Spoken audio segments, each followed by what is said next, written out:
एक बार फिर से आपके अपने चैनल स्टडी विथ MZM में आप लोगों का स्वागत है। आज हम लोग क्लास 6 की सिविक्स की बुक देखेंगे। शुरू से फर्स्ट चैप्टर से हम लोग शुरू करेंगे और इसमें जितने भी चैप्टर हैं सबको आसान भाषा में समझने का प्रयास करेंगे। तो सबसे पहला चैप्टर इसमें है विविधता की समझ।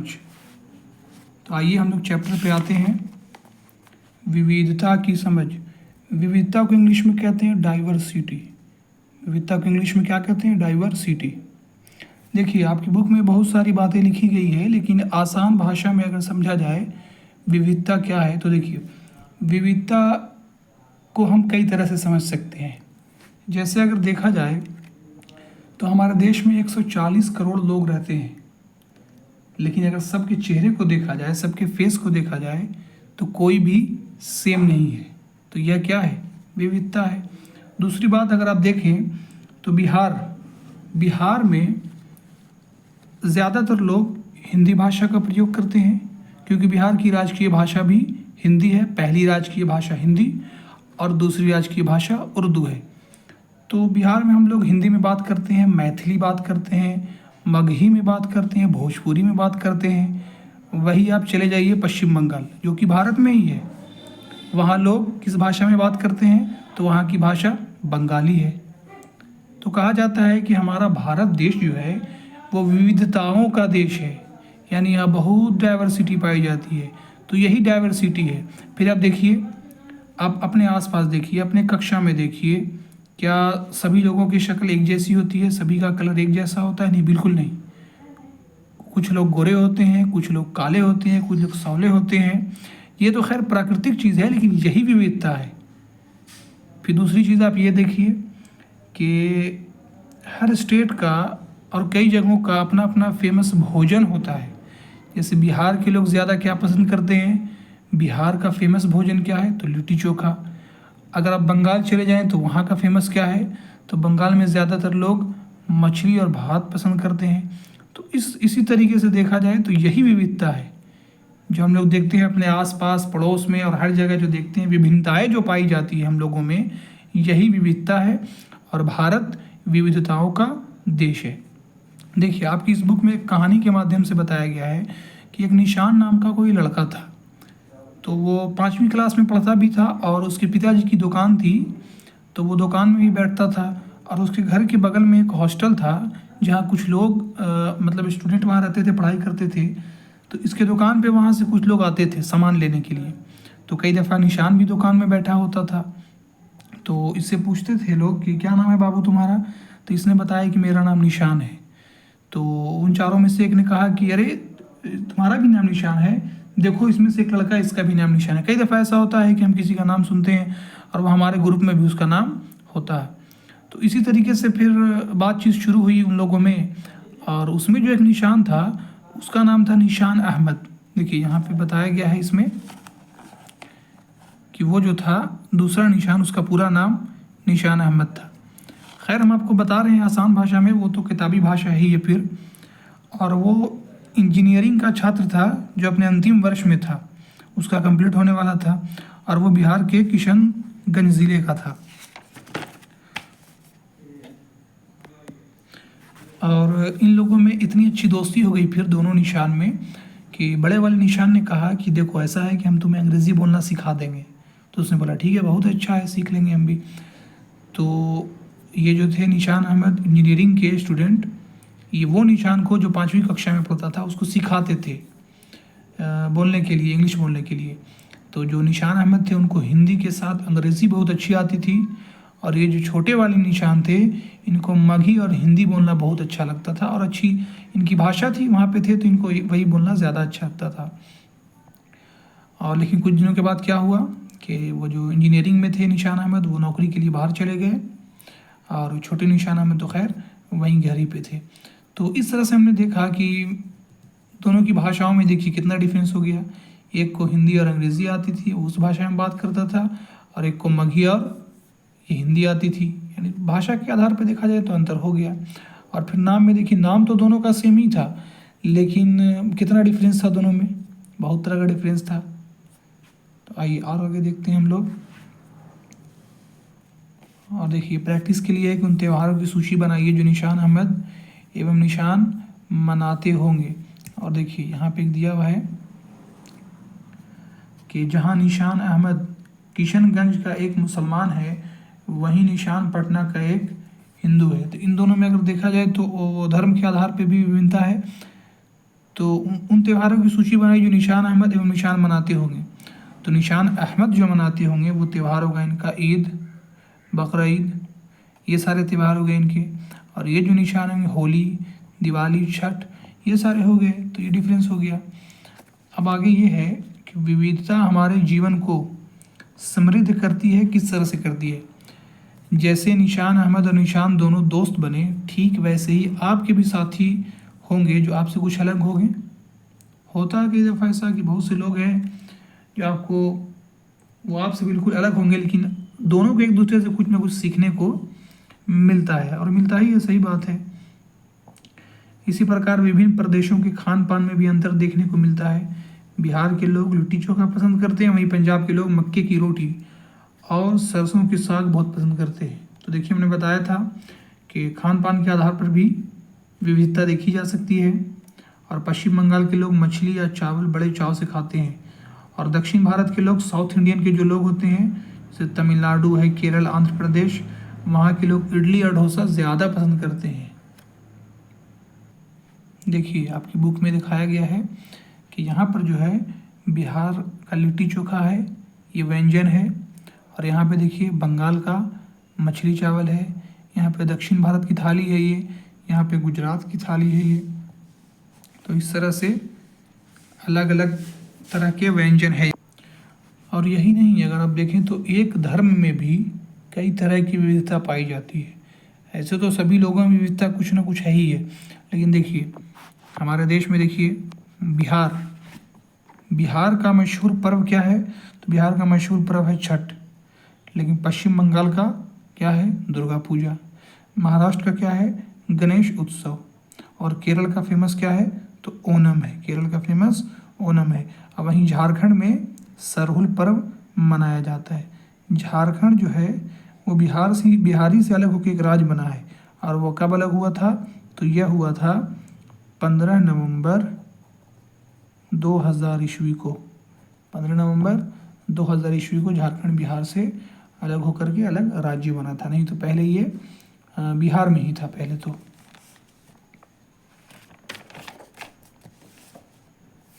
देखिए केरल का ओणम के अवसर पे यह तो वहाँ मनाया जाता है, नाव में बैठ के लोग रेस लगाते हैं वहाँ।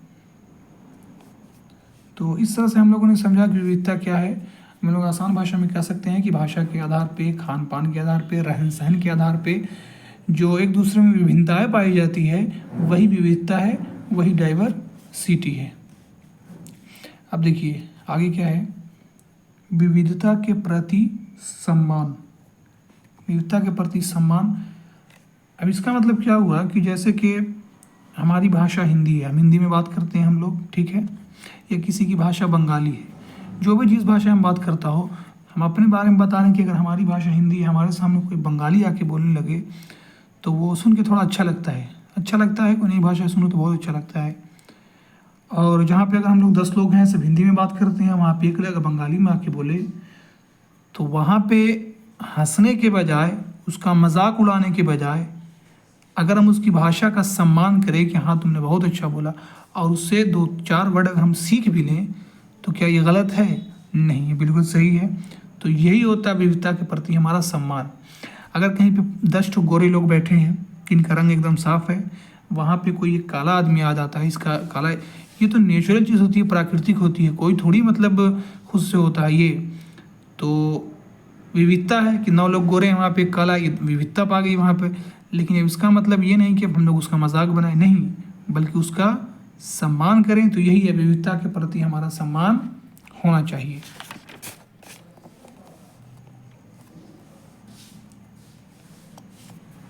अब इसके बाद देखिए यहाँ पे कुछ राज्य दिए गए हैं। देखिए यहाँ पे कुछ राज्य दिए गए हैं, आपके होमवर्क के लिए थे, तो हमने यहाँ पे इसको फिल किया है। राज्य का नाम, वहाँ बोली जाने वाली भाषा। बिहार में कौन सी भाषा बोली जाती है? हिंदी। इसके अलावा और भी भाषाएं बोली जाती है, लेकिन मुख्यतः जो बोली जाती है सिर्फ हमने उसको लिखा है। उत्तर प्रदेश में क्या बोली जाती है? तो हिंदी। पंजाब में पंजाबी, कर्नाटक में कन्नड़, तमिलनाडु में कौन सी भाषा बोली जाती है? तो तमिल।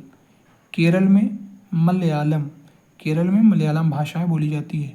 पश्चिम बंगाल में बंगाली, उड़ीसा में उड़िया, मणिपुर में मणिपुरी, असम में आसामी भाषा बोली जाती है, गुजरात में गुजराती और महाराष्ट्र में मराठी भाषा बोली जाती है।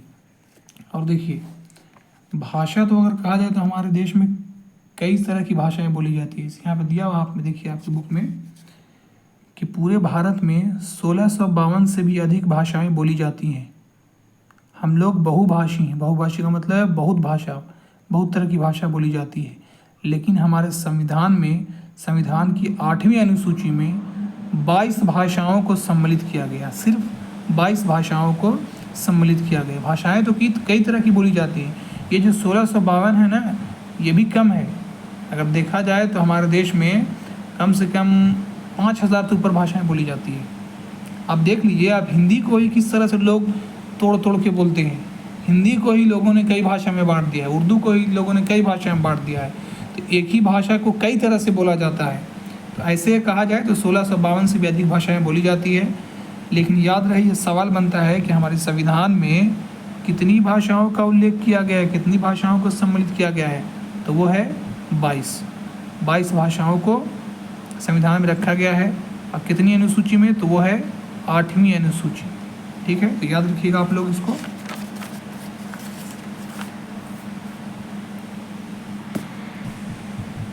देखिए, इसमें एक और कहानी है, राम जीवन की कहानी। इसको हम लोग समझते हैं। राम जीवन सुपौल जिला के सुखपुर गांव का एक प्रतिष्ठित व्यक्ति है। विवाह के 10 वर्षों के पश्चात का मतलब बाद, उसके घर में लड़की का जन्म हुआ। रामजीवन की चाह तो बेटे की थी, पर बेटी पाकर वे संतुष्ट थे। मतलब रामजीवन का ये चाह थी कि उसको बेटा होता, लेकिन बेटी हो गई तब भी वो संतुष्ट था कि चलो जो भी है सही है।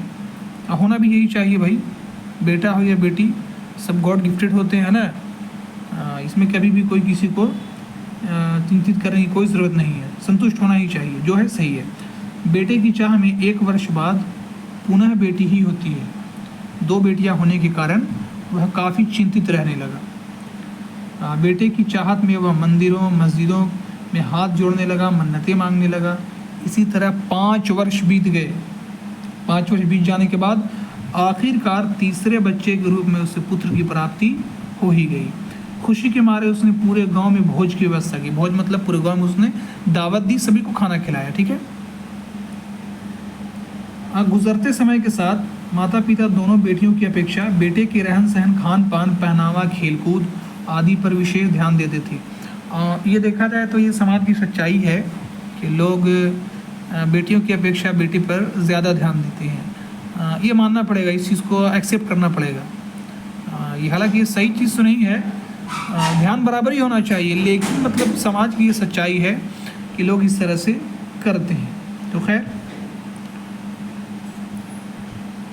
जबकि बेटियों से घर का सारा काम जैसे भोजन पकाना, चौका बर्तन, झाड़ू पोछा, ये सब काम करवाया जाता था।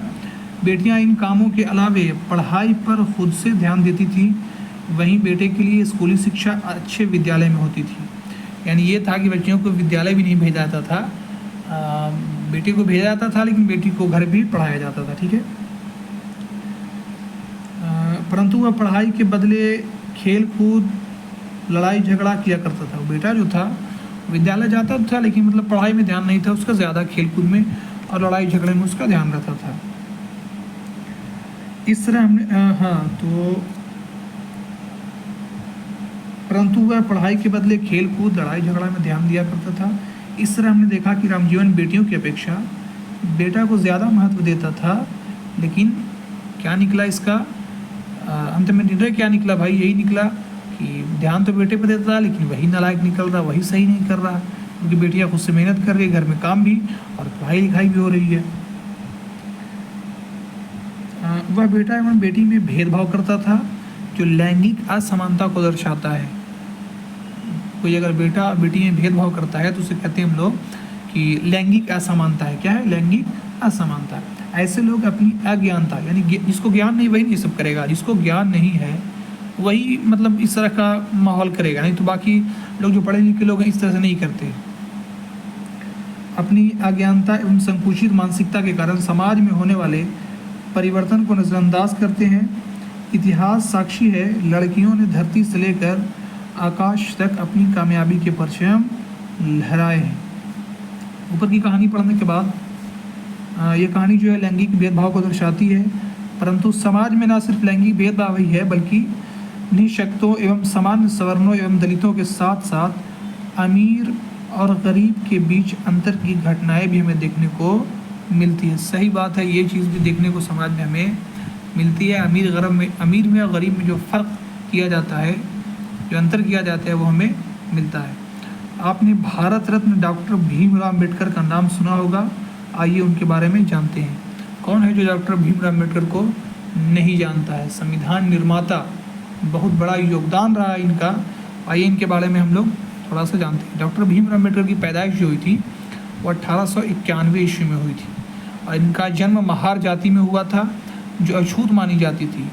महार लोग गरीब होते थे, उनके पास ज़मीन नहीं थी और उनके बच्चों को वही काम करना पड़ता था जो वे खुद करते थे। उन्हें गांव के बाहर रहना पड़ता था और गांव के अंदर आने की भी इजाज़त नहीं थी। आज तो ऐसा नहीं है। वो क्यों नहीं है? तो वही बाबा साहेब की देन है कि आज इस तरह का माहौल नहीं है। इन्होंने अपनी पढ़ाई की बदौलत किस तरह से सिस्टम को बदल के रख दिया।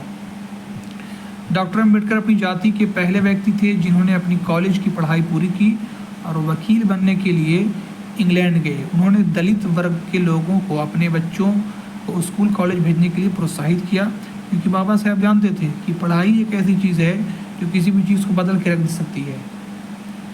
इसी में ये कहा जाता है कि शिक्षा एजुकेशन, शिक्षा वह शेरनी का दूध है कि जो जितना पिएगा वह उतना दहाड़ेगा।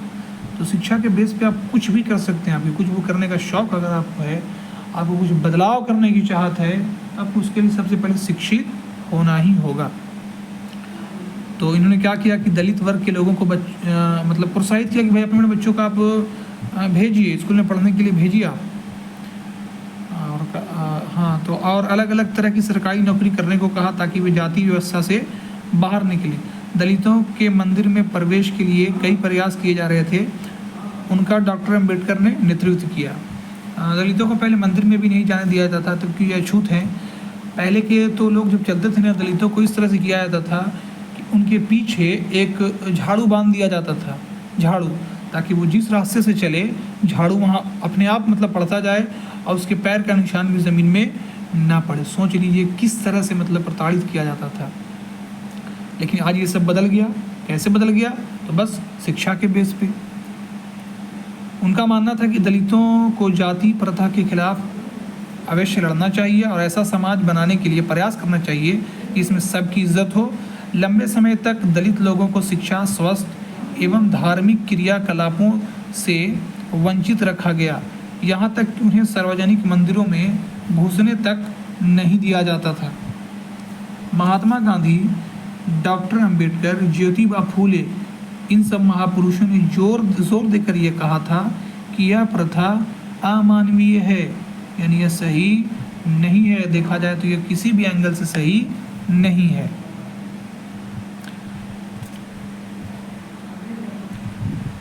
स्वतंत्र भारत में एक लोकतांत्रिक समाज की कल्पना की गई जो संविधान की प्रस्तावना में स्पष्ट। देखिए, यह हमारे संविधान की प्रस्तावना प्रियम्बुल।